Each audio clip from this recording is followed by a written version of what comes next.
హరే కృష్ణ. మనం శ్రీల గౌరకిషోర్ దాస్ బాబాజీ గురించి చదువుకుంటున్నాం.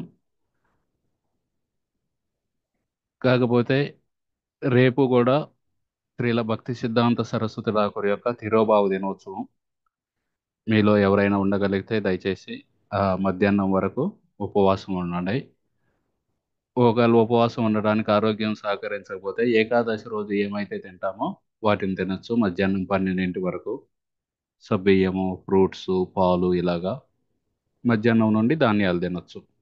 సో ఈ విధంగా మనకి ఈ భక్తి సిద్ధాంత సరస్వతి ఠాకూర్కి మనం ఆ విధంగా ఉపవాసం ఉండి ఆయన్ని స్మరించుకుంటూ ఆయనకి కృతజ్ఞతతోటి ఉండొచ్చు.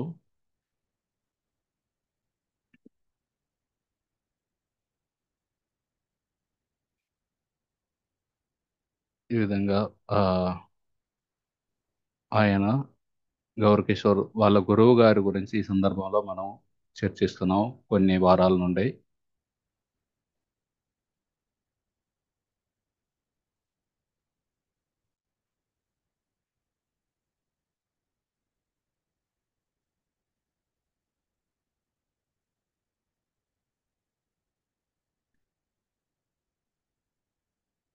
భక్తి సిద్ధాంత సరస్వతి ఠాకూర్ వాళ్ళ నాన్నగారు భక్తి వినోద్ ఠాకూర్.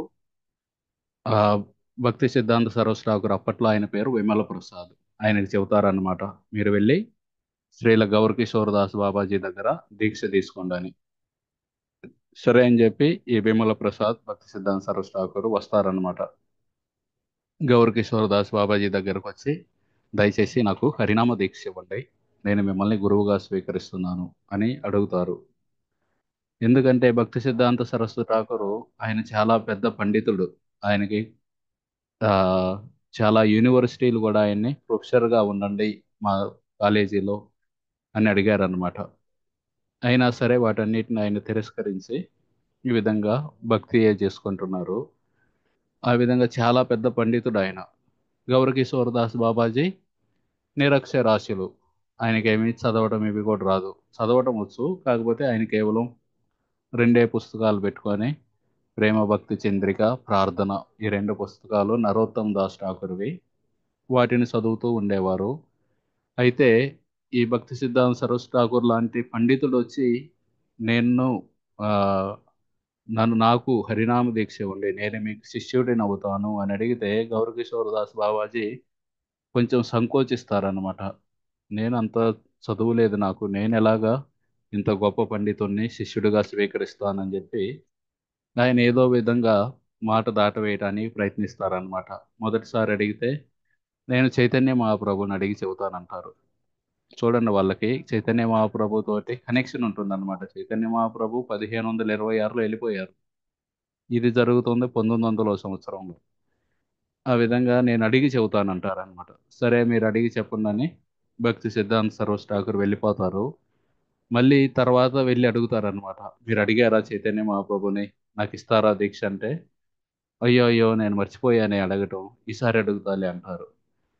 ఈసారి అడుగుతాలే అంటే సరే అని చెప్పి ఈ భక్తి సిద్ధాంత్ సరోజ్ ఠాకూర్ మళ్ళీ మామూలుగా ఉంటారు. మళ్ళీ వెళ్ళి అడుగుతారు అనమాట. మళ్ళీ వెళ్ళి అడిగితే, అడిగాను నేను చైతన్య మహాప్రభుని. చైతన్య మహాప్రభు ఏం చెప్పారంటే, మంచి ప్రవర్తన, పాండిత్యం ఇలాంటివన్నీ ఉంటాయి కదా, అవి భక్తి ముందు దిగదుడిపే. భక్తి ముందు ఇవన్నీ దేనికి పనికిరావని చెబుతారనమాట. అనగానే ఈ పిల్లవాడికి, భక్తి సిద్ధాంత్ సరోజ్ ఠాకూర్కి బాధ కలిగిద్ది అన్నమాట. నాకు దీక్ష ఇవ్వదా ఇప్పటికి, ఈయన ఏదో ఒకటి చెబుతున్నారు కానీ నాకు భక్తి ఇవ్వటం లేదని. ఇంకప్పుడు చెబుతారనమాట, నేను రామానుజాచార్యుల వలె వేచి ఉంటాను. రామానుజాచార్యులు ఓం నమో నారాయణాయ ఈ మంత్రాన్ని తీసుకోవటం కోసం గోష్ఠీ పూర్ణ అని ఆయన గురువు గారు ఉంటారు. ఆయన చాలా దూరంలో ఉంటుంది, అది కొన్ని మైళ్ళ దూరం. అన్ని మైళ్ళ దూరం 17 సార్లు నడిచెళ్ళారన్నమాట. నడిచెళ్ళి గురువు గారిని మంత్రం ఇవ్వమంటే ఆయన, ఇప్పుడు కాదులే తర్వాత ఇస్తాపో అంటారు. అట్లా వెళ్ళి వెళ్ళి 17 సార్లు వెళ్ళి ఎంతో ఉపవాసం అవన్నీ చేస్తే అప్పుడు చివరికి ఆ మంత్రం ఇచ్చారనమాట. భక్తి సిద్ధాంత సరోజ్ ఠాకూర్ కూడా అదే చెబుతున్నారు, నేను కూడా వేచి ఉంటాను. నేను ఆ, మీ దగ్గర దీక్ష తీసుకోవడానికి రామానుజాచార్యుల వల్లే మళ్ళీ మళ్ళీ వస్తూనే ఉంటాను. ఒకవేళ అప్పటికీ మీరు గనక దీక్ష ఇవ్వకపోతే నేను గంగలో మునిగి నా దేహాన్ని వదిలేస్తాను, నా ప్రాణ త్యాగం చేస్తానని చెబుతారనమాట. అదంతా విని ఆ, గౌరకిషోర్ దాస్ బాబాజీ ఆయనకి ఓకే ఈయన చాలా ఆ, శ్రద్ధాలువు అని చెప్పి ఆయనకి శ్రీ వార్షభా నవీ దేవి దయిత దాస్ అని దీక్ష ఇస్తారన్నమాట. దాని తర్వాత ఒక భక్తి వినోద్ ఠాకూర్కి ఒక శిష్యుడు ఉంటారు. ఆయన పేరు గోపాల్ దాస్ బాబాజీ.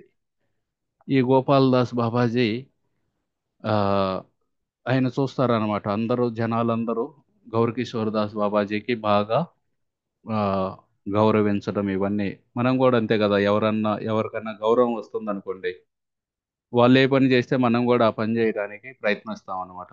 ఎందుకంటే మనకు కూడా ఆ విధంగా పేరు ప్రఖ్యాతలు వస్తాయని ఆ, ప్రయాస చేస్తాం. సో అదే విధంగా ఈ గోపాల్ దాస్ బాబాజీ కూడా, నేను కూడా ఏం గౌరకిషోర్ దాస్ బాబాజీ అయినా పెద్ద వైరాగ్యం కలిగిన వ్యక్తి, నేను వైరాగ్యం ఉంది నాకు కూడా అని చెప్పి ఆయన కూడా అను మనం ఆయన అనుసరిస్తే పర్లేదు, అనుసరించకుండా అనుకరించడం మొదలు పెట్టాడు అనమాట. ఆయన ఓ పండ్ల తోట ఉంటే ఆ పండ్ల తోటలో ఉండి రోజంతా జపం చేసుకునేవాళ్ళు, అక్కడే ఉండేవాళ్ళు. ఒక్కోసారి ఆవులు వచ్చి ఆ పళ్ళ తోటలో పడి ఆ చెట్లు అట్లా రుద్దటం, ఆయన్ని నాశనం చేస్తున్నా సరే వదిలించేవాడు కాదనమాట. ఈ గోపాల్ దాస్ బాబాయ్ చూస్తూ ఉంటాడు. అరే ఆవులు వచ్చి ఇటు చేలో పడ్డాయి, తోటలో పడ్డాయి, ఇవన్నీ నాశనం చేస్తున్నాయినా సరే ఏముందిలే ఇదంతా మాయే కదా, ఆ, మనం వైరాగులవి మనకెందుకు ఇవి, ఇవన్నీ ఆ, ఉంచుకున్నా కానీ వీటన్నింటి అమ్ముకొని డబ్బులు చేసుకోవాలా, ఏం చేసుకోవాలి, మనం వైరాగ్యం అని ఈ విధంగా అనుకరిస్తూ వాటిని వదిలించేవాడు కాదన్నమాట. తర్వాత అట్లా చేస్తూ చేస్తూ చివరికి ఒక రోజు భక్తి సిద్ధాంత సరస్వతి ఠాగూర్ దగ్గరికి వెళ్ళారు. ఈ గోపాల్ దాస్ బాబాజీ వెళ్ళి, చూసావా నేను ఎంత వైరాగినో, మీరందరూ గౌరకిషోర్ దాస్ బాబాజీ చాలా వైరాగి, మనం కూడా చూసాం ఆయన ప్రాంతమంతలో సాక్షాత్ వైరాగ్యమూర్తి అని, ఆయన చాలా గొప్ప వైరాగి అని అంటున్నారు. నా వైరాగ్యం చూడు, నేను కూడా చాలా వైరాగ్యంతో ఉన్నానని చెబుతారు అన్నమాట. అప్పుడు సరస్వతి ఠాకూరు ఇది మంచి పద్ధతి కాదని చెప్పి, పేరు ప్రఖ్యాతల కోసం నువ్వు ఈ విధంగా చేస్తున్నావు అని చెప్పి మందలిస్తారనమాట. మీరు అలా చేయకూడదు, మీ సామర్థ్యం ప్రకారం మీరు ఉండండి, మీరు చేయండి, అంతేగాని గౌరకిషోర్ దాస్ బాబాజీ లాంటి గొప్ప వ్యక్తితోటి మిమ్మల్ని మీరు పోల్చుకొని ఆ విధంగా చేయటం మంచిది కాదని మందలిస్తే, వెంటనే సరస్వతి ఠాకూర్ వాళ్ళ నాన్న దగ్గరికి వెళ్తారు. భక్తి వినోద్ ఠాకూర్కి వెళ్ళి చెబుతారు అనమాట. నేను ఇలా మంచిగా భక్తి చేస్తుంటే రోజంతా జపం చేస్తున్నాను, మీ అబ్బాయి నన్ను తిట్టారు ఈ విధంగా అని ఆయనకి ఫిర్యాదు చేస్తారనమాట. ఫిర్యాదు చేస్తే భక్తి వినోద్ ఠాకూర్ కూడా చెబుతారనమాట, సరస్వతి ఠాకూర్ ద్వారా మందలించబడటం నీ అదృష్టం, చాలా మంచిది అది నీకు, దయచేసి ఈ విధంగా ఆ, అనుకరించగాకు వేరే వాళ్ళనని ఆయన చెబుతారనమాట. ఆ సమయంలో మాయాపూర్లో ఉండే ముస్లింలు ఉంటారు కదా, వాళ్ళు కూడా చూస్తూ ఉంటారు చుట్టుపక్కల జరిగేవి, వాళ్ళల్లో వాళ్ళు కూడా చర్చించుకుంటుంటారు అనమాట. ఈ గౌరకిషోర్ దాస్ బాబాజీ యొక్క వైరాగ్యం సహజమైనది, కానీ ఈ గోపాల్ దాస్ బాబాజీ కృత్రిమంగా చేస్తున్నాడు అని వాళ్ళలో వాళ్ళు చర్చించుకునేవాళ్ళు. వాళ్ళకు కూడా తెలిసింది అనమాట. తర్వాత అయ్యత్తర పుణ్య అని ఒక కపట, బయటకి భక్తుడిలా ఉంటాడు కానీ లోపలన్నీ పాపకార్యాలన్నీ చేస్తూ ఉంటాడు అనమాట.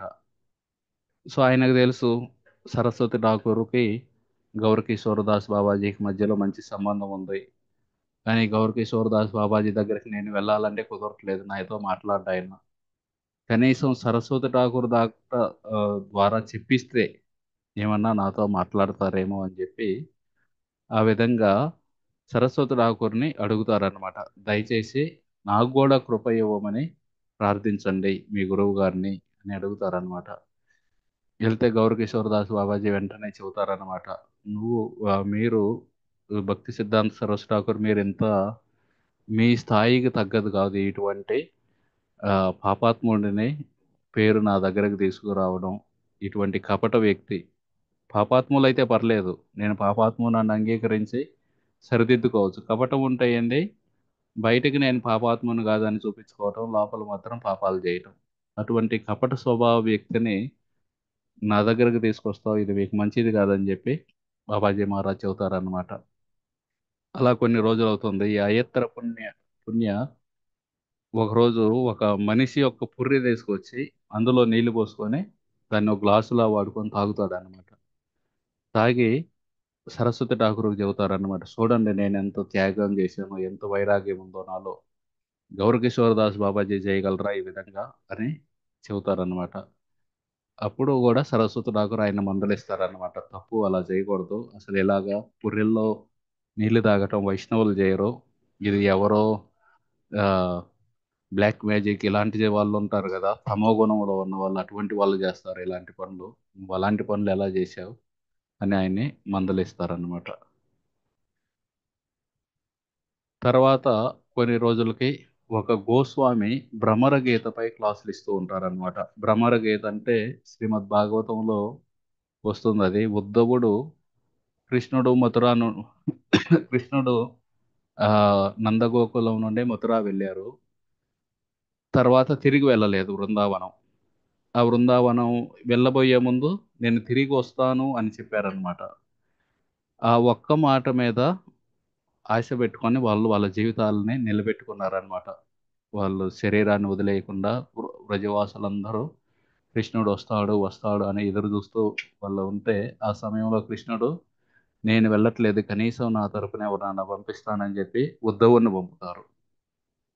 ఆ ఉద్ధవుణ్ణి చూసి గోపికలందరూ ఆ ఉద్ధవుడితోటి మాట్లాడుతూ, అదే సమయంలో ఒక భ్రమర, ఒక తుమ్మెద, ఒక ఆ జోరీగ లాంటిది వస్తుందన్నమాట. ఆ జోరీగకి ఆ మీద ఆ జోరీగని కృష్ణుడి యొక్క సందేశం తెచ్చిందని చెబుతూ గోపికలు ఆ జోరీగను తిడుతూ, ఒక్కోసారి పొగుడుతూ, అలా వాళ్ళు కొన్ని శ్లోకాలు చెబుతారన్నమాట. దాన్ని భ్రమర గీత అంటారు. అది చాలా ఆ హృదయం శుద్ధి ఉన్న వాళ్ళు చదవగల టాపిక్ అన్నమాట. దాని మీద క్లాసులు జరుగుతూ ఉంటాయి. 3 రోజులు అవుతాయి. అందరూ వచ్చి చాలా బాగా చెబుతున్నారు క్లాసులు, చాలా బాగా చెబుతున్నారు, మంచిగా అర్థమవుతున్నాయి మాకు అని చెబుతారన్నమాట.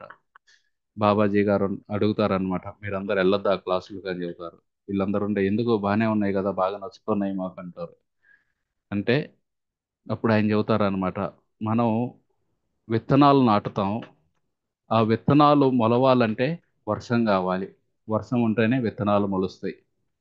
కానీ అదే వర్షంతో కలుపు మొక్కలు కూడా పెరుగుతాయి. అదేవిధంగా శ్రీ రాధాకృష్ణుల లీలల్ని వినడం వల్ల మనలో శ్రద్ధ కలిగిద్ది. ఆ విధంగా మన భక్తి అనే చిన్న బీజం ఉంటే, శ్రద్ధ అనే బీజం ఉంటే మన హృదయంలో, దానికి మనం జాగ్రత్తగా నీరు పోస్తూ ఉంటే అది పెద్దదవుతుంది. కానీ అదే రాధాకృష్ణుల యొక్క లీలలు, కొన్ని లీలలు, ఆ రాధాకృష్ణుల యొక్క లీలల్లో కొన్ని మనం వింటే, మన హృదయంలో గనక కామం లేకుండా ఉంటే, ఆ అవి ఓన్లీ భక్తి ఉంటే ఆ భక్తి వృద్ధి చెందుతుంది. కానీ మన హృదయంలో ఆల్రెడీ కామం ఉందనుకోండి, ఆ రాధాకృష్ణుల లీలలు కొన్ని స్పెసిఫిక్ రాసలీల ఇలాంటివి వింటే అది కూడా వృద్ధి చెందుతుంది. మన హృదయంలో ఆల్రెడీ కామం ఉంది, దాని మీద మనం నీరు పోస్తున్నాం, ఆ కామం ఇంకా వృద్ధి చెందుతుంది. కాబట్టి ఈ రాధాకృష్ణుల యొక్క రాసలీల ఇలాంటివి ప్రతి ఒక్కరూ వినటానికి అర్హులు కాదు. కాబట్టి మీరు వెళ్ళగాకండి. మీరు వెళ్ళి వింటే మీ మోహం పెరుగుతుంది, మీ కామం పెరుగుతుందని గౌరకిషోర్ దాస్ బాబాజీ మహారాజ్ చెబుతారనమాట. మీరు ముందు ఇంద్రియ తృప్తిని, సెన్స్ గ్రాటిఫికేషన్, దీన్ని వదిలిపెట్టండి. దాని తర్వాత పవిత్ర నామాన్ని ఆశ్రయించి రోజు జపించండి. ఆ విధంగా మీ హృదయంలోని కామం మొత్తం తొలగిపోతే అప్పుడు రాధాకృష్ణుల యొక్క రాసలీల ఇలాంటివి వింటే మన హృదయంలో ఉన్న భక్తి పెరుగుతుంది.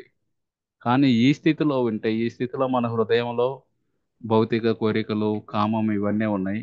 అవి పెరుగుతాయి. కాబట్టి వాటిని వినొద్దు అని చెప్పి ఆయన చెప్పారన్నమాట. కాబట్టి మనం కూడా రాధాకృష్ణులు కొన్ని కొన్ని లీలలు మీకు చదివేటప్పుడు, కృష్ణ దేవాది దేవుడు శ్రీకృష్ణుడు ఇలాంటి పుస్తకాలు చదివేటప్పుడు ఒక్కోసారి అనిపిస్తుంది అన్నమాట, ఏంటి ఇది మనకు అర్థం కావట్లేదు, ఏంటి ఇలా ఉందని. అంటే మనం శుద్ధ శుద్ధత లేదు మనలో. ఆ పరిస్థితుల్లో మనం అటువంటివి మరీ ఎక్కువగా వాటి మీద ధ్యానించకుండా మనం ఇంద్రియ తృప్తిని విడిచిపెట్టడానికి ప్రయత్నం చేస్తూ హరినామం జపం చేస్తూ ఉండాలన్నమాట. ఆ విధంగా చేస్తూ ఉంటే మన హృదయం ఎప్పుడైతే శుద్ధి అవుతుందో అప్పుడు మనం వాటిని వినటానికి అర్హులవుతాం. దాని తర్వాత సాహా అనే ఒక వ్యక్తి ఉన్నారు. ఆ వ్యక్తి గౌరకిషోర్ దాస్ బాబాజీ కోసం బియ్యం బస్తాలు పంపేవాళ్ళు అన్నమాట. గౌరకిషోర్ దాస్ బాబాజీకి ఆయన ఏంది ఎక్కడికి భిక్షాటనకి వెళ్ళేవాళ్ళు, వచ్చిన దాంతో తినేవాళ్ళు. ఆ విధంగా రాణి ధర్మశాలలో జైన జపం చేస్తూ ఉండేవాళ్ళు ఆ టాయిలెట్లో. ఆ సమయంలో ఈ సాహా అనే వ్యక్తి బియ్యం బస్తాలు పంపుతూ ఉంటే గౌరకిషోర్ దాస్ బాబాజీ దగ్గర ఉండే కొంతమంది అనుచరులు భక్తులు ఉంటారు కదా, వాళ్ళు ఉండి ఆ రాణి ధర్మశాలలో అన్నమాట. ఇదంతా కులియా అనే గ్రామంలో రాణి ధర్మశాల ఉంది. అక్కడ ఒక గదిలో వీటన్నిటిని బస్తాలన్నీ వేసారు. బస్తాలన్నీ వేసి ఒక ఆ, మెట్టులా కట్టారు. అయితే ఒకరోజు గౌరకిషోరదాస్ బాబాజీ అలా వెళ్తూ ఆ గదిలో చూశారనమాట. ఏంది ఇన్ని బియ్యం బస్తాలు ఇక్కడ ఉన్నాయంటే, ఓ ఆయన ఈ పలానా ధనికుడు ఉన్నారు కదా, ఆయన పంపారు మనం అందరికీ, మనందరి కోసమని. వెంటనే గౌరకిషోరదాస్ బాబాజీ చెబుతారనమాట, అయ్యో అట్లా ఎట్లా, మీరు ఒకరిని పంపిస్తారనమాట ఆ ధనికుడి దగ్గరికి, ఇక నుండి పంపొద్దు బియ్యం అని. ఆయన పరిగెత్తుకుంటూ వస్తాడు. నేనేదో అపరాధం చేశానేమో, అందుకే బాబాజీ నేను పంపేది వద్దంటున్నారు అని ఆయన పరిగెత్తుకుంటూ వచ్చి బాబాజీ కాళ్ళ మీద పడి, నేనేమైనా అపరాధం చేశానా, ఎందుకండి నేను పంపే బియ్యం మీరు స్వీకరించట్లేదని ఆయన బతిమలాడతారనమాట. బతిమలాడితే అప్పుడు బాబాజీ మహారాజ్ చెబుతారనమాట, మా గురువు గారు చెప్పారు పెంపుడావులాగా ఉండే కంటే ఆంబోతుగా ఉండడం మేలు అని. వాళ్ళందరికి అర్థం కాదు, ఏంది పెంపుడావు ఏంది ఆంబోతు ఏంది, దయచేసి కొంచెం చెప్పండి అంటే అప్పుడు చెబుతారనమాట, ఆవు ఒక యజమాని పెంచుకున్నారనుకోండి, ఆ యజమాని రోజు పచ్చిగడ్డి, ఎండుగడ్డి, తవుడు ఇవన్నీ పెడుతూ ఉంటాడు. అలాగే ఆవు పాలు ఇస్తూ ఉంటుంది. ఒకవేళ ఆ యజమాని గనక అప్పుల్లోకి వెళ్ళాడు అనుకోండి, ఆయన ఈ ఆవుని విక్రయిస్తాడు. ఆ అధికారం ఉంటుంది యజమానికి. కానీ ఈ ఆంబోతు ఎవరికి సంబంధించింది కాదు. ఎవరు ఈ ఆంబోతు నాది అని చెప్పలేరు. ఆంబోతు వెళ్తూ ఉంటుంది. ఆ గడ్డి వాములో కొంచెం వేస్తుంది, ఈ గడ్డి వాములో, ఆ చేలో ఈ చేలో. అక్కడక్కడ రైతులు కొడతారు, ఏ మా చేలోకి వస్తున్నావని కొడతారు. కొట్టినా పర్లేదు కానీ అది నాది అని ఎవరు అమ్మలేరు అన్నమాట. ఎవరి మీద ఆధారపడి లేదు ఆంబోతు. కానీ ఆవు ఒక యజమాని మీద ఆధారపడి ఉంది. సో ఆ విధంగా ఈయన చెబుతారన్నమాట, సాధువు అనే వ్యక్తి ఎవరి మీద ఆధారపడి జీవించకూడదు. ఆయన ఆధారం లేకుండా బతకాలి. మధుకరి చేయాలి. మధుకరి అంటే ఒక తేనెటీగ రకరకాల పువ్వుల్లోకి వెళ్ళి కొంచెం కొంచెం తేనెను స్వీకరిస్తుంది అనమాట. అదేవిధంగా సాధువు కూడా 7, 8 ఇళ్ళకి వెళ్ళి ఆ 8 ఇళ్ళ దగ్గర ఆ గృహిణి ఎవరైతే ఉన్నారో ఆమె ఏది ఇస్తే అది తీసుకొని వచ్చి ఆ 7, 8 ఇళ్లలో దాన్ని స్వీకరించాలన్నమాట. దాన్ని మధుకరి అంటారు. ఆ విధంగా గౌరకిషోర్ దాస్ బాబాజీ సాధువు అనే వ్యక్తి భిక్షాటంతో బతకాలి కానీ ఇలా బియ్య బస్తాలు వేయించుకొని వాళ్ళ ఆశ- ఆ ధర్మశాలలో ఇలా ఉండకూడదని ఆ, ఇక్కడ నేర్పారు. తర్వాత ఒక కలకత్తాలో ఒక ధనికుడు ఉంటాడు. ఆయన పెళ్ళి అవుతుంది ఆయనకి. పెళ్ళి అవ్వగానే ఆయన భక్తి సిద్ధాంత్ సరోజ్ ఠాకూర్కి తెలిసిన వ్యక్తి. ఆయన వెంటనే కలకత్తా నుండి మాయాపూర్ వెళ్తారు. మాయాపూర్ వెళ్ళి భక్తి సిద్ధాంత్ సరోజ్ ఠాకూర్ యొక్క ఆ, ప్రణామాలు అర్పించి చెబుతారు, ఈ విధంగా నాకు పెళ్ళయింది. ఈ హరిభజన్ చేయటానికి ఎలా ఇక్కడ పెళ్ళి అయితే భార్య ఉంటుంది, పిల్లలు ఉంటారు, ఆఫీస్ ఉంటుంది, ఇవన్నీ పనులు ఉంటాయి. వీటి మధ్యలో ఈ జపం చేయడం ఇవన్నీ ఎలా చేయాలి అని అడుగుతారనమాట. అప్పుడు భక్తి సిద్ధాంత సరోజ్ ఠాకూర్ చెబుతారనమాట, చాలా కొంచెం కష్టమే గృహస్థ ధర్మం పాటిస్తూ ఈ జపం చేయడం ఇవన్నీ ఆ, అని కొన్ని సలహాలు ఇచ్చి, సరే మా గురువు గారు కూడా ఉన్నారు ఈ పక్కనే కులియాలో, ఆయన కూడా వెళ్ళి కలుద్దామని చెప్పి ఆ ధనికుడిని ఈడకి తీసుకొని వస్తారనమాట. కులియాకి తీసుకొస్తారు. కులియాకి తీసుకొచ్చి ఆ, భక్తి గౌరకిషోర్ దాస్ బాబాజీని కల్పిస్తారు. కల్పిస్తే ఆయన అడుగుతారనమాట, నాకు ఇప్పుడే కొత్తగా పెళ్ళయిందండి, నేను ఎలాగ ఈ హరిభజన చేయాలి, ఈ జపం చేయడం ఇవన్నీ గృహస్థ ధర్మం చేస్తూ ఎలా చేయాలంటే, ఆయన గౌరకిషోర్ దాస్ బాబాజీ చెబుతారనమాట, మీరు ఇంట్లో ఏది వండుకున్నా సరే అదన్నీ విష్ణుమూర్తికి అర్పించండి, ప్రతిదీ నైవేద్యంగా పెట్టండి. తర్వాత మొదట నీ భార్యకు తినిపించు, తర్వాత నువ్వు తిను. ఈ విధంగా నీ భార్యని విష్ణుమూర్తి యొక్క దాసురాలిగా సేవకురాలిగా చూడు ఆ విధంగా ఆమెను కూడా కృష్ణుని సేవలో నిమగ్నం చేయండి. అంతేగాని ఆమెను ఒక వస్తువులా చూడొద్దు. భార్యని ఒక వస్తువులా నువ్వు భోగించడానికి ఆమెను ఒక వస్తువులా చూడొద్దు. నీ ఇంద్రియ తృప్తి కోసం ఆమె కృష్ణుడి యొక్క సేవకురాలుగా చూడు. ముందు ఆమెకు ప్రసాదం పెట్టు, తర్వాత నువ్వు తిను. ఈ విధంగా ఆ వివాహిత జంటకు గౌర్ కిషోర్ దాస్ బాబాజీ కొన్ని సూచనలు ఇచ్చారన్నమాట.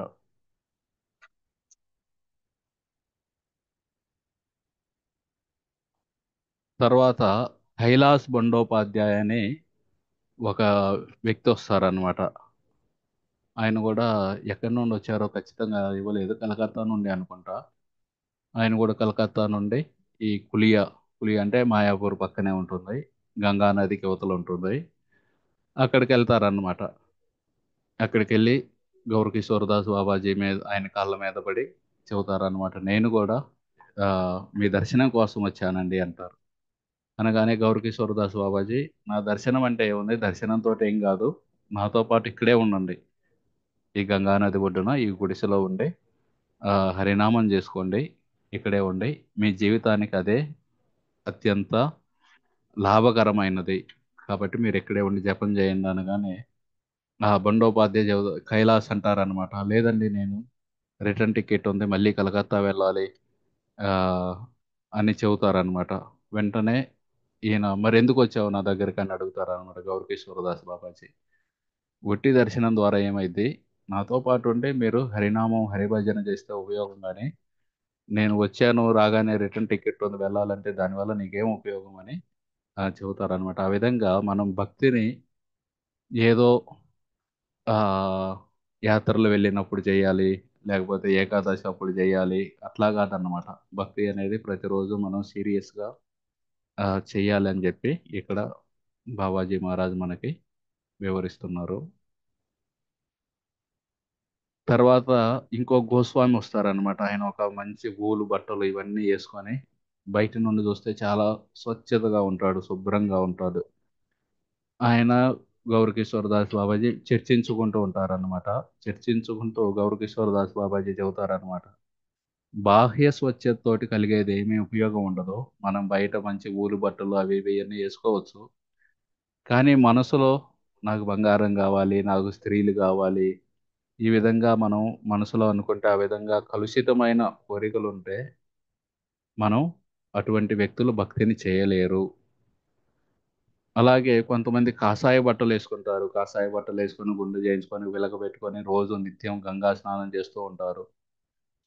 అంత మాత్రాన వాళ్ళ హృదయం పవిత్రమైనది కాదు, వారి హృదయాలు కూడా అపవిత్రమైనవి ఉండొచ్చు. సో ఎవరికైతే మిగతా అన్ని విషయాలు నచ్చుతాయి కానీ వైష్ణవులకు సేవ చేయమంటే నచ్చదో, అటువంటి వారి హృదయం అంతా కలుషితమైన హృదయమే. మనం ఎప్పుడైతే వైష్ణవుల సేవను అంటి పెట్టుకొని వైష్ణవులకు సేవ చేయాలి అని ఉండకపోతే కృష్ణుడు మన సేవను అంగీకరించడు. మనం ముందు వైష్ణవులకు సేవ చేయాలి, తర్వాత కృష్ణుడికి సేవ చేయాలి.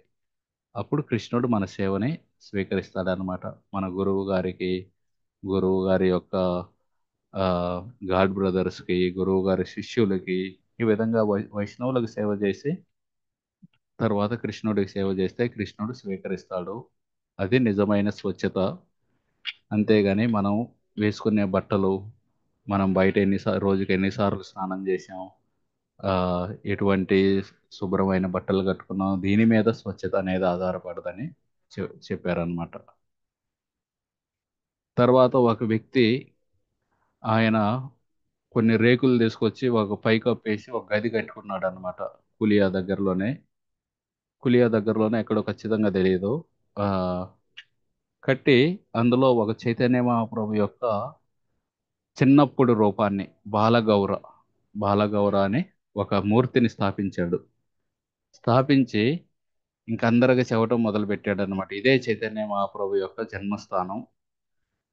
యాక్చువల్ మీలో కొంతమంది మాయాపూర్ వచ్చారు కదా, మీరు చెప్పగలరా చైతన్య మహాప్రభు జన్మస్థానం ఎక్కడ ఉంది?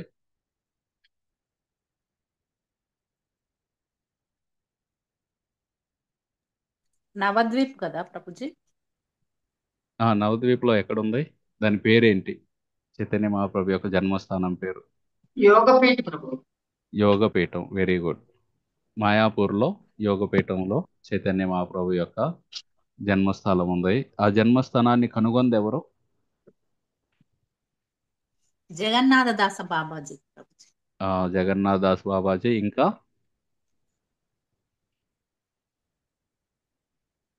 ఒక భక్తి వినోద్. భక్తి వినోద్ ఠాకూర్. భక్తి వినోద్ ఠాకూర్కి ఒక రాత్రి పూట అక్కడ బాగా వెలుగుతో కనిపిస్తుంది. అప్పుడు జగన్నాథ్ దాస్ బాబాజీని తీసుకొని వెళ్తే ఆయన ముసలివాడైనా సరే ఒక్కసారిగా ఎగిరి చెబుతారనమాట, ఇదే చైతన్య మహాప్రభు జన్మస్థానం అని. ఆ విధంగా జగన్నాథ్ దాస్ బాబాజీ భక్తి వినోద్ ఠాకూర్ ఆల్రెడీ చెప్పారు ఇక్కడ ఇక్కడ ఉన్నది అని. ఆ, మాయాపూర్ యోగపీఠం దగ్గర చైతన్య మహాప్రభు జన్మస్థానం ఉందని. కానీ ఈ వ్యక్తి ఏంది, డబ్బు సంపాదించాలనే ఆ, లోభంతో ఒక గది కట్టుకొని అందులో ఒక విగ్రహాన్ని పెట్టుకొని, ఇదే చైతన్య మహాప్రభు జన్మస్థానం, నాకు కలలో చైతన్య మహాప్రభు వచ్చి చెప్పారు ఇదే నా జన్మస్థలం అని చెప్తుంటే జనాలు కూడా వస్తూ ఉన్నారు దర్శనం చేసుకోవడానికి. తర్వాత వంశీదాస్ బాబాజీ అని ఉండేవారు, ఆయన కూడా ఆహ్వానిస్తారనమాట, మీరు కూడా రండి, చైతన్య మహాప్రభు జన్మస్థలం ఇది, నాకు కల్లో వచ్చి చెప్పారు ఇదే నిజమైన జన్మస్థలం అని చెప్పి. ఆ వంశీదాస్ బాబాజీ వచ్చి గౌరకిషోర్ దాస్ బాబాజీని అడుగుతారనమాట, ఏంటి ఈయన ఇలా చెబుతున్నారంటే ఆయన చెబుతారనమాట, గౌరకిషోర్ దాస్ బాబా జన్మస్థలం అనేది కల్లో కనిపించదు, వీళ్ళు ఏదో చెబుతున్నారు కానీ ఈయన కల్లో కనిపించదు అని. ఇది భజన ద్వారా కనిపిస్తుంది శుద్ధ భక్తులకి.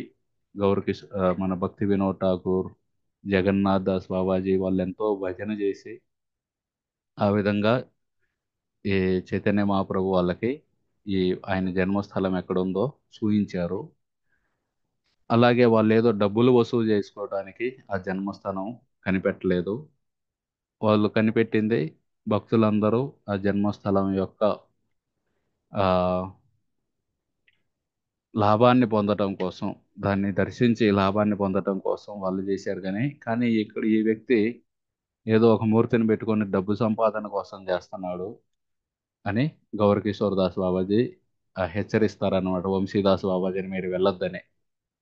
వంశీదాస్ బాబాజీ వెళ్ళి ఆ గది చుట్టూ ఆయన ఒక కంచెలా కట్టుకున్నాడు అనమాట. ఆ కంచెని కొడవలతో కోసేస్తాడనమాట.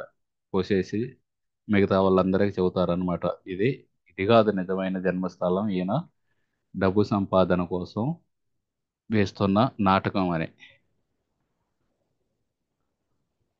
తర్వాత ఒకరోజు సనాతన గోస్వామి యొక్క తిరోభావ దినోత్సవం వస్తుంది. ఇక్కడ అదృశ్యం అని వచ్చింది గూగుల్ ట్రాన్స్లేట్లో, కానీ ఇది యాక్చువల్గా తిరోభావ దినోత్సవం. ఆయన భగవద్ధామానికి వెళ్ళిన రోజు. అయితే ఆ మనం అందరం ఒక గొప్ప పండగ చేసుకోవాలి అని చెబుతారనమాట ఆ గౌరకిషోర్ దాస్ బాబాజీ. అనుచరులందరూ అడుగుతారనమాట, చేద్దాం చేద్దాం, మనం ఒక పండగ విందు భోజనం ఇవన్నీ చేద్దాం, చెప్పండి మీకు ఏమేమి తీసుకురావాలో చెప్పండి అంటారనమాట. ఏమేమి తీసుకురావాలో చెప్పండి అనగానే ఆయన ఉండి, ఏమి తీసుకురావద్దో, రేపంతా ఉపవాసం మనం, రోజు తింటున్నాం కదా, రేపు అసలు ఏమి తినం, ఇంక రోజంతా జపం చేసుకుంటాం, ఇదే మన యొక్క పండగ, మనం పేదవాళ్ళం, పేదవాళ్ళు ఇంకేం పండగ చేస్తారని చెప్పి ఫెస్టివల్ ఆఫ్ పాపర్స్ అని చెప్పి ఆ విధంగా చెబుతారనమాట. తర్వాత కొంతమంది వచ్చి అడుగుతారనమాట, ఒక ఆయన వచ్చి అడుగుతారు, వైష్ణవుడిని ఎలా గుర్తించాలి? మనం చూడొచ్చు కదా భాగవతంలో ఈ ప్రహ్లాద్ మహారాజు, ధ్రువ మహారాజు, ఈ విధంగా భాగవతంలో ఉన్న పాత్రలు ఎంతో శుద్ధతతోటి, ఎంతో ఆ వాళ్ళు చక్కగా భక్తి చేస్తూ ఇవన్నీ ఉంటారు. కానీ ఈ లోకంలో చూస్తే వైష్ణవులు ఒక్కోసారి వాళ్ళలో భౌతిక లక్షణాలు కనిపిస్తూ ఉంటాయి, ప్రాపంచిక లక్షణాలు కనిపిస్తూ ఉంటాయి. మరి ఎలాగా వైష్ణవుని గుర్తించాలంటే అప్పుడు గౌరకిషోర్ దాస్ బాబాజీ చెబుతారనమాట, అంత సులభం కాదు వైష్ణవుని గుర్తించడం. మనం చైతన్య మహాప్రభుకి, నిత్యానంద ప్రభుకి ప్రార్థన చేయాలి, దయచేసి మాకు చూయించండి నిజమైన వైష్ణవునని. ఆ విధంగా ప్రార్థన చేస్తే వాళ్ళు చూపిస్తారు. ఆ విధంగా వైష్ణవుడు మనకి చైతన్య మహాప్రభు, నిత్యానంద ప్రభు గౌరనేత ఆయన ఇస్తారు. అలాగే గౌరనేతాయి మనకి ఒక నిజమైన వైష్ణవుడిని చూపిస్తారు, అది ప్రార్థన ద్వారానే తెలుస్తుంది అని చెప్పి తర్వాత వివరిస్తారన్నమాట ఆయన. ఎందుకంటే ఒక నిజమైన వైష్ణవుడికి సేవ చేస్తే కృష్ణుడు కూడా ఆయనకు రుణపడి ఉంటాడు. చూడు ఈయన నా భక్తుడు, ఈ వైష్ణవుడు నా భక్తుడు, నా భక్తుడికి సేవ చేశారు వీళ్ళు అంటే నాకు చాలా ఆనందం కలిగింది. ఇప్పుడు ఎవరైతే ఈ విధంగా నా భక్తుడికి సేవ చేశారో వాళ్ళ నియంత్రణలోకి నేను వెళ్తాను అని అనుకుంటారనమాట. అందుకే కృష్ణుడికి కూడా ఇష్టం ఉండదు ఎవరి నియంత్రణలో పడితే వాళ్ళ నియంత్రణలోకి వెళ్ళటం. అందుకని ఆయన మాయాశక్తి ద్వారా ఒక్కోసారి ఆ, నిజమైన వైష్ణవుని ఆ, కవర్ చేసి ఉంచుతారన్నమాట. సో ఆ విధంగా ఆ, అలాగే వైష్ణవులు కూడా ఒక్కోసారి ప్రజలకు భయపడి తమను తాము బయటకు చూయించుకోరన్నమాట. ఆ విధంగా గౌర కిషోరదాస్ బాబా చెబుతారు రాధాకుండం దగ్గర ఒక బాబాజీ ఉండేవాళ్ళు సిద్ధ బాబాజీ. ఆయనకు భగవంతుడితోటి కనెక్షన్ ఉంది బాగా. ఆ, ఉంటే జనాలకి ఆయన అప్పుడప్పుడు కోరికలు మా ఇంటి మాకు పెళ్లి కావాలనో లేకపోతే ఉద్యోగం రావాలనో ఇల్లు కట్టుకోవాలి డబ్బు లేదు ఇట్లా వేరు వేరు అడుగుతుంటే వాళ్ళకి ఆయన ప్రార్థన చేసేవాళ్ళు. ఆ విధంగా వాళ్ళకి అవన్నీ తీరుతూ ఉంటాయి. అవి తీరగానే వెంటనే ఆ ఆ నోట ఈ నోట ఆ, అదంతా బాగా ప్రచారం జరిగి ఇక జనాలు కుప్పలు తెప్పలు రావటం మొదలు పెడతారనమాట. కుప్పలు తెప్పలు వచ్చి ఆయనకి భజన చేసుకోవటానికి జపం చేసుకోవటానికి సమయం లేకుండా పోయింది. మా కోరికలు అవి తీర్చండి ఇవి తీర్చండి అని చెప్పి ఇక ఈ విధంగా లాభం లేదని చెప్పి ఆయన ఒక ధనికుణ్ణి పిలిచి కొంత డబ్బు తీసుకొని ఆ డబ్బుతోటి ఒక యువతి ఆ, కుర్ర కుర్ర వయసులో ఉన్న ఒక యువతిని ఆ ఆశ్రమాన్ని ఊడ్చడానికి ఉద్యోగం ఇస్తాడనమాట ఈ బాబాజీ. ఇస్తే సరే అని చెప్పి ఇంకా ఆమె రోజు ఊడవటం అక్కడే ఉండేది ఆశ్రమంలోనే. అది చూసి జనాలు చెవులు కొరుక్కోవటం మొదలు పెడతారనమాట. చూడు చూడు ఈ బాబాజీ ఈ యువతిని ఒక ఓడ్చడం కోసం పెట్టుకొని ఉద్యోగం ఇచ్చి ఇక్కడే ఉంటున్నాడు, ఆమె కూడా ఇక్కడే ఉంటుంది అని వాళ్ళందరూ జనాలు చెవులు కొరుక్కుంటూ ఉంటారు. ఆ విధంగా ఇక్కడ జనాలు రావడం తగ్గిపోయింది. తగ్గిపోగానే ఆ రాధాకొండ బాబాజీ ఆనందపడతారు అనమాట. అమ్మయ్య వీళ్ళు రావట్లేదు ఇప్పుడు, నేను జపం చేసుకోవచ్చు హాయిగా అని చెప్పి. సో ఈ విధంగా ఒక్కోసారి వైష్ణవులు ప్రజలకు భయపడి తమను తాము దాచుకుంటారు. ఒక్కోసారి కృష్ణుడి యొక్క మాయాశక్తి కూడా నిజమైన వైష్ణవుని మనం గుర్తించకుండా ఉండేలా చేస్తుంది. అందుకే ఆయన చెబుతారనమాట గౌర్ కిషోర్ దాస్ బాబాజీ. ఈ నిత్యానంద ప్రభు చైతన్య మహాప్రభుకి మనం ప్రార్థన చేస్తే వాళ్ళు మనకి నిజమైన వైష్ణవుడికి చూపిస్తారు. అదే నిజమైన వైష్ణవుడు మనకి గౌరవనీయతని ఇస్తారు. ఈ విధంగా చెబుతారనమాట. దాని తర్వాత భక్తి ప్రదీప్ తీర్థ మహారాజ్ అని ఈయన గౌడీయ మఠం యొక్క స్థాపనలో చాలా సహాయం చేశారు ఆ ప్రచారంలో. ఈయన కూడా కులియా వద్దకు వెళ్ళి ఈ గౌరకిషోర్ దాస్ బాబాజీ యొక్క దర్శనం చేసుకుంటారనమాట. దర్శనం చేసుకున్న తర్వాత ఆ వెళ్తూ వెళ్తూ ఒక పుచ్చకాయ కూడా తీసుకెళ్తారు. ఒక పుచ్చకాయ తీసుకెళ్ళి ఆయన జనరల్గా ఎవరి దగ్గర తీసుకోరు, కానీ ఈయన భక్తి వినోద్ ఠాకూర్ పంపారని చెప్పి ఆయన తెచ్చిన పుచ్చకాయని తీసుకుంటారు. తీసుకొని ఆయనకి చెబుతారనమాట, మీరు గురువుని స్వీకరించండి ముందు. గురువుని స్వీకరించి ఒక గడ్డి పూసలాగా వినయంగా ఉండాలి. అలాగే ఒక చెట్టులాగా సహనశీలత ఉండాలి. అలాగే భగవంతుడి యొక్క పవిత్ర నామాలను జపించండి అని చెప్పి ఆయనకి కొన్ని సూచనలు ఇస్తారనమాట. సూచనలు ఇవ్వగానే ఆ భక్తి ప్రదీప్ తీర్థ మహారాజు గారు చెబుతారనమాట, అయ్యో కానీ నాకు గురువు గారి ఆశ్రమం లేదంటే, మీరు వస్తుంది భక్తి వినోద్ ఠాకూర్ వాళ్ళ ఇంటి నుండి, అంతకంటే గొప్ప గురువు ఎవరున్నారు, వెళ్ళి అక్కడ ఆయన ఆశ్రయం తీసుకోండి అనగానే వెంటనే వెళ్ళి ఆయన భక్తి ప్రదీప్ తీర్థ మహారాజు అదే రోజు భక్తి వినోద్ ఠాకూర్ దగ్గర హరినామ దీక్ష అలాగే గాయత్రి మంత్రం ఇవన్నీ తీసుకుంటారనమాట. ఈ విధంగా గౌరకిషోర్ దాస్ బాబాజీ ఎన్నో లీలలు చూసాం మనం. అవన్నీ చేసిన తర్వాత రాణి ధర్మశాలలో ఉండేవాళ్ళు అక్కడే ఆయన శరీరాన్ని వదిలేసి భగవద్ధామానికి నవంబర్ 16, 1915 వెళ్ళిపోయారనమాట. దాదాపు 109 ఏళ్ల క్రితం, 109 సంవత్సరాల క్రితం ఆయన భగవద్ధామానికి వెళ్ళగానే అక్కడ భక్తి సిద్ధాంత సరోజ్ ఠాకూర్ మాయాపూర్లో ఉండేవాళ్ళు. ఆయనకి ఈ వార్త వచ్చిందనమాట, మీ గురువు గారు భగవద్ధామానికి వెళ్ళిపోయారనగానే వెంటనే ఆయన మాయాపూర్ నుండి ఇక్కడికి వెళ్తారు, కులియా వెళ్తారు, నవద్వీప్. అక్కడికి వెళ్ళగానే ఆ అక్కడ ఆల్రెడీ చాలా మంది బాబాజీలు వాళ్ళందరూ గుమిగూడి ఉంటారన్నమాట. ఆయన శరీరం చుట్టూ గుమిగూడి ఉండి వాళ్ళందరూ వాదన చేసుకుంటుంటారు, మేము తీసుకెళ్తాం ఈయన శరీరాన్ని, మేము తీసుకెళ్తామని. ఎందుకంటే ఆ బాబాజీలందరికి కూడా ఆశ్రమాలు ఉన్నాయి. ఆ ఆశ్రమాల్లో గనక ఈ గౌరకిషోరదాస్ బాబాజీ యొక్క శరీరాన్ని అక్కడ సమాధిలా ఉంచితే చాలా మంది చూడటానికి వస్తారు. ఆ విధంగా వచ్చినప్పుడు వాళ్ళు కొన్ని చందాలు ఇవన్నీ, దక్షిణ ఇవన్నీ వేస్తారు, కానుకేస్తారు. ఆ విధంగా మన పొట్ట గడిసిద్దని ఉద్దేశంతో వాళ్ళందరూ బాబాజీలందరూ ఆయన శరీరాన్ని తీసుకెళ్లాలని వాదించుకుంటూ ఉంటారు అనమాట. ఆ సమయానికి భక్తి సిద్ధాంత సరస్వతి ఠాకూర్ వెళ్ళి చెబుతారనమాట, నేను ఆయన శిష్యుణ్ణి కాబట్టి నేను తీసుకెళ్తాను అని. నేను తీసుకెళ్తానంటే ఆ సమయంలో వాళ్ళందరూ చెబుతారనమాట, మీరు సన్యాసి కాదు, మీరు ఇంకా బ్రహ్మచారి. అప్పటికి సరస్వతి ఠాకూర్ ఇంకా సన్యాసం తీసుకోలేదు, అప్పటికి ఆయన బ్రహ్మచారి. ఈయన పరమహంస బాబాజీ. పరమహంస బాబాజీకి ఒక బ్రహ్మచారి ఎలా సమాధి చేస్తారు, కనీసం సన్యాసి కూడా కాదు నువ్వంటే. అప్పుడు ఈయన చెబుతారనమాట, మా గురువు గారికి నేను ఒక్కడినే శిష్యుణ్ణి, ఇంకెవ్వరు లేరు. అదే సమయంలో ఈ విధంగా వాదన జరుగుతుంటే అక్కడికి పోలీస్ ఇన్స్పెక్టర్ వస్తాడనమాట, జతీంద్రనాథ్ సింహ అని. ఆయన వచ్చి కొంచెం వీళ్ళ మధ్యలో ఈ వాదనలు, ఈ తగాదాలు ఇవన్నీ జరుగుతున్నాయి. ఆ గొడవ అన్నమాట, గౌరకిషోర్ దాస్ బాబాజీ యొక్క దేహాన్ని ఎవరు తీసుకెళ్లి సమాధి చేయాలని.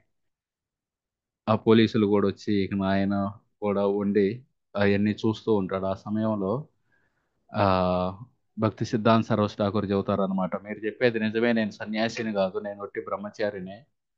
నేను బ్రహ్మచారిని అయినా సరే నేను ఈ రోజు అనైతిక ప్రవర్తనలో నిమగ్నమై లేను. నేను జీవితాంతం శుద్ధంగా బతికాను. మీరందరూ చెబుతున్నారు కదా, మీలో ఎవరైనా సరే ఈ విధంగా అనైతిక ప్రవర్తనని పాల్పడకుండా ఉంటే మీరు మా గురువు గారి శరీరాన్ని తాకొచ్చు, తీసుకొని వెళ్ళొచ్చు. మీలో ఎవరైనా సరే ఆ గత 6 నెలల్లో స్త్రీ సాంగత్యం లేకుండా ఉంటే మీరు వచ్చి మా గురువు గారి శరీరాన్ని తాకమంటారు అనమాట. అప్పుడు ఆ జితేంద్రనాథ్ సింగ్ అడుగుతారనమాట, వాళ్ళు ఒట్టి మాట చెబుతారు, నిజంగా మనకేం తెలుసు ప్రూఫ్ అంటే, లేదు లేదు, వాళ్ళు ఏది చెప్పినా నేను నమ్ముతాను అంటారు. 3 నెలలు, 2 నెలలు, 10 రోజులు కనీసం అట్లా అన్నా కానీ ఎవరు ముందుకు రాకపోతే చివరికి అప్పుడు భక్తి సిద్ధాంత సరోజ్ ఠాకూర్ వాళ్ళ గురువు గారైన శ్రీల గౌర కిషోర్దాస్ బాబాజీ యొక్క శరీరాన్ని తీసుకెళ్ళి అక్కడే ఆ గంగా నది ఒడ్డున ఒక వ్యక్తి చెబుతాడనమాట, ఇది నా యొక్క ఈ స్థలం నాది, ఈ స్థలంలో మీరు సమాధిని ఏర్పరచుకోండి అని చెబుతారనమాట. నేను ఇక ఈ స్థలం నాకు వద్దని. సరే అని చెప్పి వీళ్ళు అక్కడ సమాధిని ఏర్పరుస్తారు. ఏర్పరిచిన కొన్ని రోజులకే ఆ వ్యక్తి వచ్చి అక్కడ రకరకాల పాప కార్యాలు చేయటం మొదలు పెడతాడనమాట. అక్కడ ఏమి చేశాడో క్లియర్గా ఇవ్వలేదు, వేరు వేరు పాప కార్యాలు చేయటం మొదలు పెట్టాడు. అదే సమయంలో గంగా నది యొక్క ప్రవాహం కూడా మారి ఆ ఆ సమాధి దగ్గర దాకా వచ్చి అదంతా కొట్టుకుపోతూ ఉంటుందన్నమాట, మట్టి అక్కడది. ఆ సమయంలో భక్తి సిద్ధాంత సరోజ్ ఠాకూర్ వాళ్ళ శిష్యులతో కలిసి ఆ సమాధిని యాజ్ ఇట్ ఈజ్గా ఎటువంటి ఇబ్బంది లేకుండా మొత్తం తీసుకొని వెళ్ళి మన ఇప్పుడు చైతన్య గౌడీయ మఠం ఉంది కదా, ఆ గౌడీయ మఠంలో స్థాపించారనమాట. మనం అందరం కూడా వెళ్ళాం. చైతన్య గౌడీయ మఠంలో ఆ, రాధాకుండ, శ్యామకుండ ఉంటాయి, గోవర్ధన్ ఉంటుంది, చిన్న గోవర్ధన్. అక్కడే గౌర కిషోర్దాస్ బాబాజీ యొక్క సమాధి మందిరం కూడా ఉంది. అక్కడే భక్తి సిద్ధాంత సరోజ్ ఠాకూర్ యొక్క సమాధి మందిరం కూడా అక్కడే ఉన్నాయి అన్నమాట. తర్వాత కొంతమంది ఆ సమాధి చేయకముందు కొంతమంది చెబుతారు అనమాట, ఈయన గౌర కిషోర్ దాస్ బాబాజీ మహారాజ్ భగవద్ధామానికి వెళ్ళకపోయే ముందు చెప్పారు మాకు, నా శరీరాన్ని నవద్వీప్ అంతా వీధుల్లో లాకండి, ఈడ్చండి. ఆ విధంగా ఈ ధామంలో ఉన్న మట్టి అంతా నా శరీరానికి అంటుకుంటుంది, ఆ విధంగా నాకు చాలా మంచిది అవుతుందంటే అప్పుడు వాళ్ళు కూడా చెబుతారనమాట, ఈయన వీధిలోకి లాగాలి, ఈయన శరీరాన్ని వీధుల్లో ఈడ్చుదామంటే భక్తి సిద్ధాంత సరోజ్ ఠాకూర్ చెబుతారనమాట, ఆయన ఎంతో పవిత్రుడు, భగవంతుడికి ఎంతో దగ్గరవాడు. హరిదాస్ ఠాకూర్ ఎప్పుడైతే ఆయన శరీరాన్ని వదిలేశారో చైతన్య మహాప్రభు ఆయన చేతుల్లోకి తీసుకొని మరి తీసుకెళ్లి సమాధి చేశారు. అంత పవిత్రమైనది మా గురువు గారి యొక్క శరీరం కూడా అని చెప్పి ఆయన చేతులతోటి తీసుకెళ్లి గౌరకిషోరదాస్ బాబాజీ యొక్క సమాధిని చేశారనమాట. ఈ విధంగా గౌరకిషోరదాస్ బాబాజీ యొక్క 4 క్లాసుల్లో మనం ఆయన జీవిత చరిత్రని చూడటానికి ప్రయత్నం చేశాం. కేవలం మనం మన యొక్క స్థాయి ప్రకారం కొంచెం ఇన్ఫర్మేషన్ అవి ఇవి చూస్తున్నాం. కానీ అటువంటి గొప్ప వ్యక్తి యొక్క హృదయాన్ని అర్థం చేసుకోవాలంటే మనకి భక్తి ఉండాలి. ఆ సమయంలోనే మనం అర్థం చేసుకోగలం. ఇది గౌర్ కిషోర్ దాస్ బాబాజీ యొక్క ఫోటో. మన గురు పరంపర ఉంటుంది కదా, మన గురు పరంపరలో ప్రభుపాదుల వారి ఫోటో ఉంటుంది. దాని పక్కన భక్తి సిద్ధాంత సరస్వతి ఠాగూర్ ఫోటో, దాని పక్కన ఉండే ఫోటో అన్నమాట గౌర్ కిషోర్ దాస్ బాబాజీ మహారాజ్ యొక్క ఫోటో. ఆయన ప్రణతి మంత్రం చూశాం. నమో గౌర కిషోరాయ సాక్షాత్ వైరాగ్యమూర్తయే విప్రలంబ రసాంబోధే పాదాంబుజాయతే నమః. ఇవి భక్తి సిద్ధాంత సరస్వతి ఠాకూర్ యొక్క ప్రణతి మంత్రాలు. ఇప్పటి వరకు చర్చించిన దాని గురించి మీరేమైనా మాట్లాడతారా? ఏదన్నా మీకు స్పష్టంగా అర్థం కాకపోయినా సరే.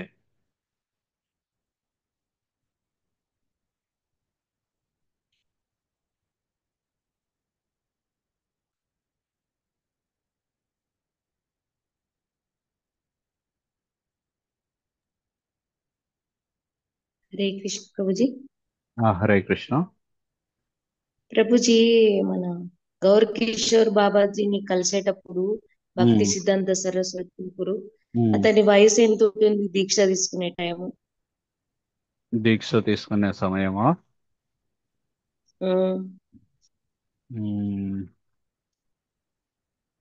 చూద్దాం ఉండండి ఒకసారి. భక్ భక్తి సిద్ధాంత సరస్వతి ఠాకూర్ గురించి కూడా మనం చదివాం కదా, అందులో ఏమన్నా ఉండి ఉంటుంది. అక్కడైతే ఇంకా డీటెయిల్డ్గా ఇచ్చారు, వయసు, సంవత్సరం వయసు. ఒకసారి చూద్దాం అక్కడ. సరే. హరే కృష్ణ.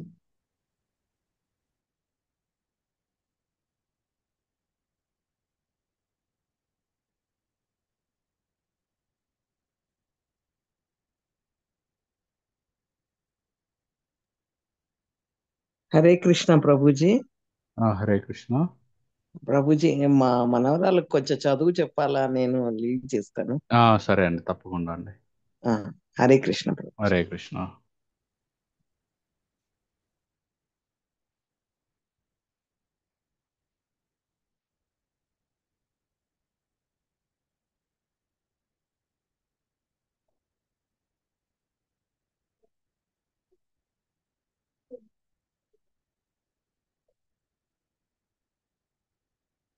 పంతొమ్మిది వందల 1900 సంవత్సరంలో అండి, 1900లో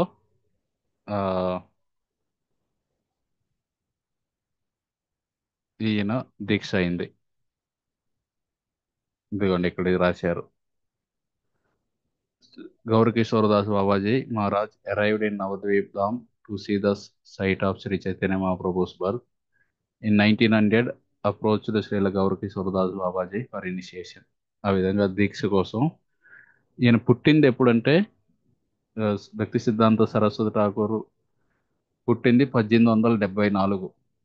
1874లో పుట్టారు. 1900 సంవత్సరంలో దీక్ష తీసుకున్నారు. అంటే ఎన్ని సంవత్సరాలు? 26 సంవత్సరాలు. 26 సంవత్సరాల వయసులో తీసుకున్నారు. ఓకే ప్రభుజీ, ధన్యవాదాలు.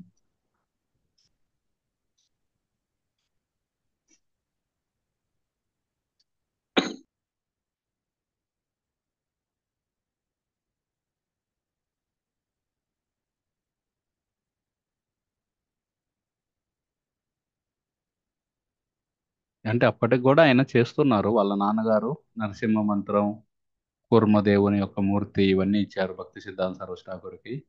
ఆ మూర్తిని పూజిస్తూ ఆయన నరసింహ మంత్రం ఇవన్నీ చేస్తూ ఉన్నారు. కాకపోతే అఫీషియల్గా దీక్ష అయింది 26 సంవత్సరాల వయసులో.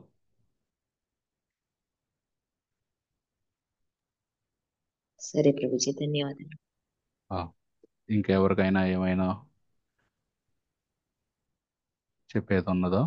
అడిగేది, చెప్పేది అర్థమవుతుందా? ఇక్కడ చెప్పే మనం వింటున్నవి.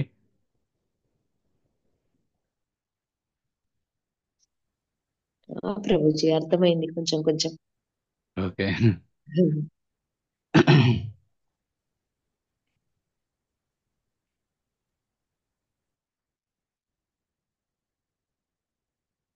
కవిత మాతాజీ ఏమైనా అడుగుతారా?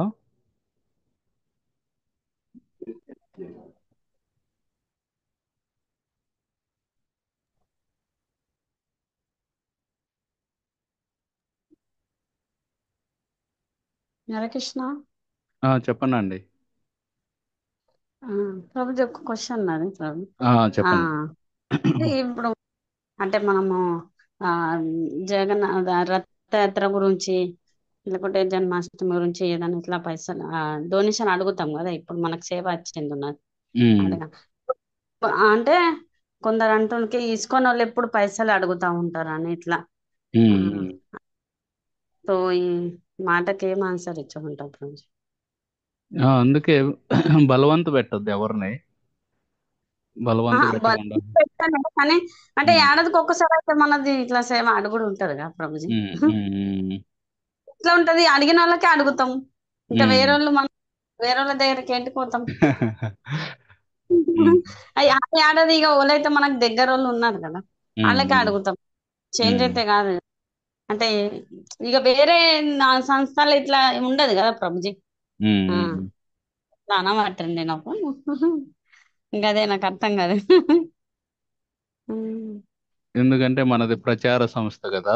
ప్రచార సంస్థ అంటే ప్రచారం చేయాలంటే డబ్బు కావాలి. డబ్బు లేకుండా ప్రచారం అనేది కాదు. ఇప్పుడు ఈ రథయాత్ర చేయాలంటే వచ్చిన వాళ్ళందరికీ అంటే ప్రసాదం ప్రచారం పెట్టాలి. కోసం చెప్పండి. మనం ఇదంతా అంటే చేసేది ప్రచారం కోసమే కదా. Okay okay. మరి వేరే సంస్థలు ఇట్లా ఇంత అదే చేయరు ప్రభుజీ? మనకి తెలియదు వాళ్ళు ఎలా మేనేజ్ చేస్తారో. మిగతా సంస్థలు నేనైతే చూడలేదు. కాకపోతే మనం ఇట్లా ఈ విధంగా ప్రచార కార్యక్రమాల్లో కావాలంటే ఇక డబ్బు కావాలి. డబ్బు ఎక్కడి నుండి వస్తుంది? జనాల నుండే వస్తుంది. సో అడుగుతాము మనం. కాకపోతే ఎవరికన్నా అట్లా అడుగుతున్నారు, వాళ్ళు ఆ విధంగా వీళ్ళు అడుగుతున్నారు మళ్ళీ మళ్ళీ అన్నారంటే వాళ్ళకి ఇబ్బంది ఉంది ఇవ్వటంలో. అటువంటి వాళ్ళని ఈ బలవంత పెట్టకుండా సరే అని ఉంటే మంచిది. ఎందుకంటే వాళ్ళకి ఏదన్నా ఆర్థికంగా అన్నా ఇబ్బంది ఉండొచ్చు. ఒకవేళ ఆర్థికంగా బాగున్నా సరే ఎందుకు ఇవ్వాలి మనం పొద్దుగూకులు వీళ్ళకి అని కూడా ఉండొచ్చు. సో అటువంటి వాళ్ళు ఆ విధంగా తృప్తిగా ఇవ్వని వాళ్ళ దగ్గర తీసుకోకపోవటం కూడా మంచిదే ఒక రకంగా. ఎవరైతే తృప్తిగా ఇస్తారో మనకి ఎంత వస్తే అంత దాంట్లోనే చేద్దాం ప్రచారం. Okay okay thank you. Hare Krishna. Hare Krishna Hare Krishna. Prabhuji. Hare దేవి గారు, తర్వాత వరలక్ష్మి గారు. ప్రభుజీ, చైతన్య మహాప్రభును నిత్యానంద ప్రభుకి ఎలా డిఫరెన్స్ తెలుసుకోవాలి ప్రభుజీ? ఇద్దరు ఒకేలాగా అనిపిస్తారు ఎంత చూసినా. చైతన్య మహాప్రభుకి ఇది నెమలి పింఛం ఉంటుంది, నిత్యానంద ప్రభుకి నెమలి పింఛం ఉండదు. అలాగే మూర్తుల్లో మనం చూస్తూ ఉన్నాం అనుకోండి, మనం చూస్తున్నప్పుడు మనకి కుడి చేతి వైపు ఉన్నది చైతన్య మహాప్రభు, ఎడం వైపు ఉండేది నిత్యానంద ప్రభు. Okay Prabhuji, thank you. Varalakshmi Mataji మీరు ఏదో చెప్పబోయారు. ప్రభుజీ, ఇప్పుడు మనము ఈ ప్రోగ్రామ్ ఉంటే మనము తీసుకెళ్ళడానికి అడగడానికి నేను ప్రపంచంలో మీ మాట క్లియర్ గా రావట్లేదు. రావడం లేదా? హరే కృష్ణ. మైక్ దగ్గరగా బట్టి మాట్లాడనా? పెట్టాను ప్రభు, పెట్టాను. హరే ఆ, కృష్ణ ప్రభుజీ. చెప్పండి. మనము ఎవరినైనా డబ్బులు అడుగుతాం కదా, ఇప్పుడు ప్రోగ్రామ్ ఉన్నదని. ఆ, తో వారు వారు మంచి కార్యం చేసి, అంటే మంచి పనులు చేసి సంపాదించిన డబ్బునే భగవంతుడు స్వీకరిస్తాడు. ఆ ఇట్లా అంటే వేరే పనులు చేసి సంపాదించిన డబ్బుని భగవంతుడు స్వీకరించాడని నేను విన్నాను ప్రవచనంలో. ఉమ్. మరి అటువంటి వాళ్ళను అడగడమా అడగకూడదా అని. వీలైనంత వరకు అడగకపోవడం. ఎవరైనా కోళ్ళ ఫారాలు ఉన్నాయి, వైన్ షాపులు ఉన్నాయి, ఉమ్, ఆ విధంగా అవును. సంపాదించిన డబ్బును మనం తీసుకోకూడదు. ఎందుకంటే వాళ్ళు జనాలకి నష్టం చేసి సంపాదిస్తున్నారు. సో పాపం చేసి ఉమ్, సంపాదిస్తున్నారు. అటువంటిది మనం తీసుకోకూడదు. ఎవరైతే ధర్మపరంగా ఓకే. సంపాదిస్తున్నారో వాళ్ళ ఉమ్, డబ్బులే తీసుకోవాలి. సరే ప్రభుజీ, మరి అందుకని. ఓకే ప్రభుజీ, ఆ. ధన్యవాదాలు.